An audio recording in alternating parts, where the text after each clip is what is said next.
रात के 3 बज रहे थे। राजस्थान के रेगिस्तान में बसा कुलधरा गांव, जो 100 बरसों से वीरान पड़ा था, जहां रेत के नीचे से अजीब फुसफुसाहटें उठती हैं, वहीं खड़ी थी एक टूटी हवेली, हवेली जैनाब। लोग कहते थे वहां कोई नहीं रहता, पर कभी कभी ऊपरी मंजिल की खिड़की में सफेद दुपट्टा हिलता दिखता था। हिना एक आर्ट स्टूडेंट थी। वो पुराने खंडहरों की स्केच बनाती थी। एक दिन वो जैसलमेर घूमने आई और सबके मना करने के बावजूद रात में अकेली कैमरा लेकर कुलधरा गांव की उस हवेली में चली गई। दरवाजा अपने आप खुला, जैसे किसी ने उसे अंदर बुलाया हो। अंदर सब कुछ धूल और रेत से भरा था, मगर दीवारों पर उर्दू में कुछ पुरानी लकीरें खुदी थीं। बीच में पड़ा पुराना आईना अजीब सी ठंडक छोड़ रहा था। हिना ने कैमरा उठाया, क्लिक किया। आईने में किसी की परछाई दिखी, एक ऊंचा काले कपड़ों में लिपटा आदमी, पर मुड़ने पर वहां कोई नहीं था। उस रात हिना होटल लौटी तो नींद नहीं आई। सपनों में वही हवेली, वही आईना और वो आदमी।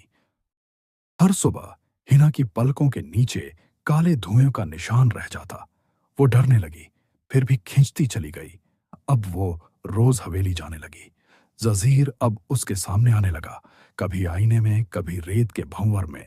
वो कहता, मैं जिन्न हूं हिना, मुझे इंसान से मोहब्बत नहीं करनी चाहिए थी, पर तू वही है जिसकी रूह मेरे हिस्से में लिखी गई थी।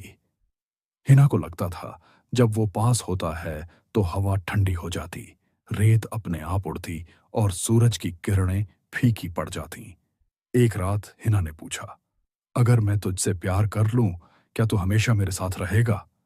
जजीर मुस्कुराया, प्यार का मतलब है रूहों का मिलना, पर अगर तू मुझे स्वीकार करेगी तो तेरी रूह अब इंसानी नहीं रहेगी। हिना हंसी, मोहब्बत में डर कैसा? और अगले ही पल उसने जजीर का हाथ थाम लिया। आईने के पीछे काली आंधी उठी, हवेली की दीवारें कांपने लगीं, रेत का तूफान उठा।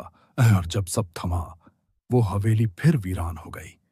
100 साल बाद आज भी कुलधरा गांव में जब अमावस्या की रात आती है, तो हवेली जैनाब की खिड़की में एक लड़की और एक साया दिखता है।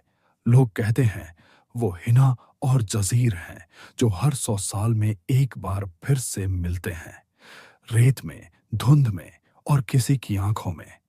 अगर कोई उस हवेली के आईने में झांक ले तो उसका चेहरा नहीं दिखता, बल्कि एक आवाज आती है। क्या तूने कभी किसी जिन्न से प्यार किया है? ऐसी और कहानियों के लिए सब्सक्राइब करें फॉर्चून टेल्स टीवी।